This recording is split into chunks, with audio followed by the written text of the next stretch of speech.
Merhaba arkadaşlar, kanalıma hoş geldiniz. Bugünkü modelimizi şöyle güzel merserize bir ipim var. Onunla başlayacağım. İpim şöyle ince. Ona uygun kullanacağım şiş 3 numara. Modelimiz yazlık, güzel, şöyle ajurlu bir model. İstediğiniz örgüde kullanabilirsiniz. İnşallah siz de beğenir, benimle yaparsınız. Dilerseniz yapım aşamalarına geçelim. Modelimize ilmeklerimizi alarak başlayalım. Şu şekilde birinci ilmeğimi aldım. Şöyle ilmeklerimi alarak devam ediyorum. Bu model için ilmek sayısı 3 ve 3'ün katları artı 2 ilmek sayısına ihtiyacımız var. Yapacağımız örgüye göre ilmek sayısını bu şekilde ayarlayıp modelimizi tam denk getirerek kurabiliriz.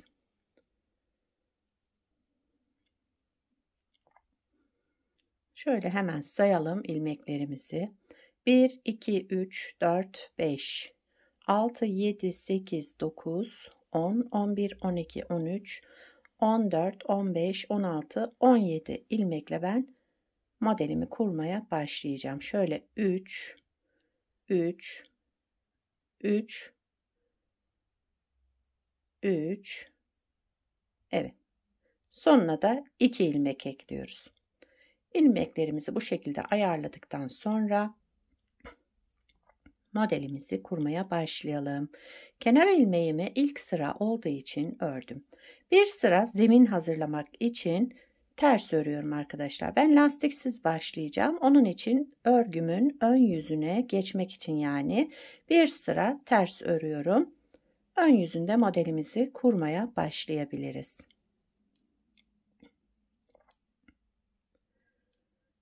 Sıra sonuna kadar ilmeklerimi ters örüyorum.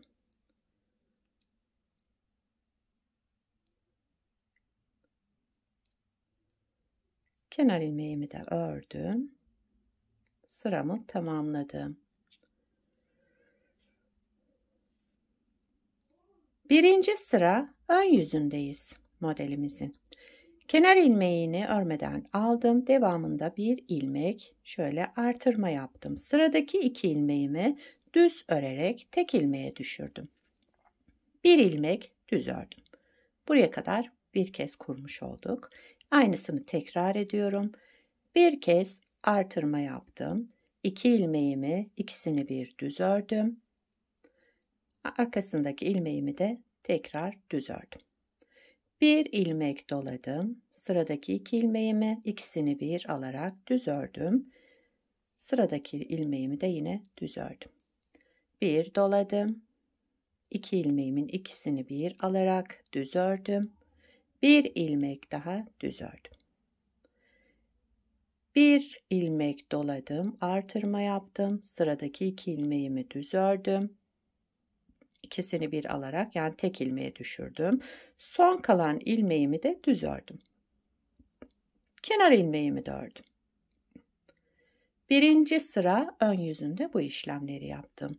İkinci sıra arka yüzündeyim. Birinci sırada ne yaptıysam aynısını yapıyorum. Kenar ilmeğimi örmeden aldım. Önce bir artırma yaptım. Devamındaki 2 ilmeğimi düz örerek tek ilmeğe düşürdüm. Bu artırma yaptığım bir ön sırada artırma yaptığım ilmeğimi de düz ördüm.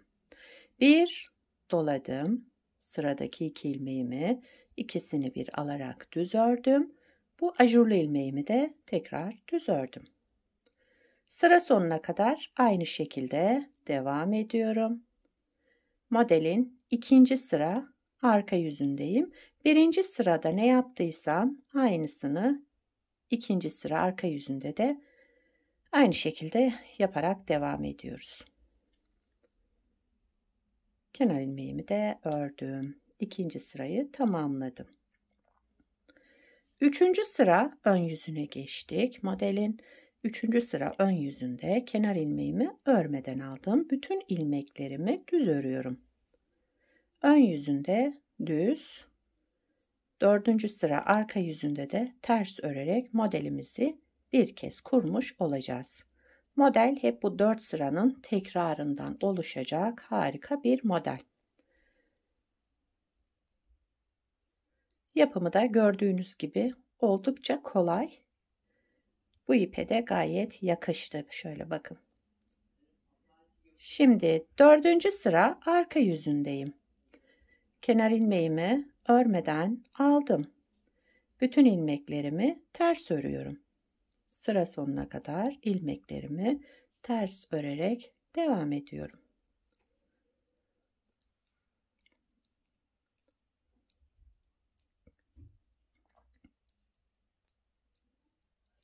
Evet, sıra sonuna geldik. Dediğim gibi modeli bir kez kurmuş olduk. Model hep bu 4 sıranın tekrarından oluşacak harika bir model. Evet, bakın gördüğünüz gibi şöyle tamamladım sıramı. İsterseniz bir kez daha kuralım. İkinci kez kuruyoruz modeli. Modelin birinci sıra ön yüzündeyiz. Kenar ilmeğimi örmeden aldım. Devamında bir kez doladım. Sıradaki 2 ilmeğimi düz örerek tek ilmeğe düşürdüm. Bir ilmek düz ördüm tekrar. Bir ilmek doladım. 2 ilmeğimin ikisini bir aldım. Topladım yani. Devamında bir ilmek düz ördüm. Bir ilmek doladım. 2 ilmeği ikisini bir alarak düz ördüm. Devamdaki ilmeğimi de düz ördüm. Bir ilmek doladım. 2 ilmeğimin ikisini bir aldım. Düz ördüm. Bir ilmek düz ördüm. Sıra sonuna kadar bu şekilde devam ediyoruz. Şöyle tek bir düz ilmek ördükten sonra artırma yapmadan kenar ilmeğini örüyoruz. Sıra başında artırma yaptım. Sıra sonunda yapmıyorum arkadaşlar. Buna dikkat edelim. İkinci sıra arka yüzünde yine aynı işlemleri yapacağız. Birinci sırada ne yaptıysak ikinci sıra arka yüzünde de aynı şekilde. Kenar ilmeğimi örmeden aldım. Bir ilmek şöyle doladım. Sıradaki 2 ilmeğimi ikisini bir düz ördüm. Bu ajurlu ilmeğimi de düz ördüm. Bir doladım. 2 ilmeğimin ikisini bir aldım. Tek ilmeğe düşürdüm düz örerek. Ajurlu ilmeğimi düz ördüm. Bir doladım. Bakın 2 ilmeğimin ikisini bir aldım, düz ördüm. Sıradaki ajurlu ilmeğimi de düz ördüm. İkinci sıra arka yüzünde bu şekilde devam ediyoruz. Bir artırma, 2 ilmeğin ikisini bir örelim. Devamındaki ajurlu ilmeğimi de düz ördüm. Kenar ilmeğimi de ördüm.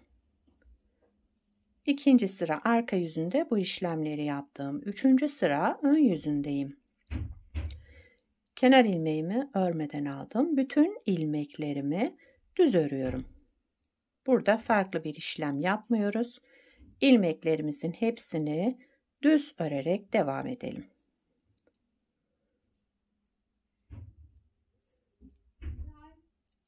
Sıra sonuna kadar ilmeklerimizi düz örüyoruz. Evet. Geldik şöyle.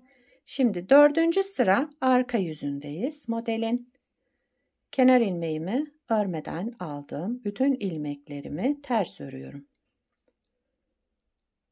Modelimizi ikinci kez kurmuş olduk.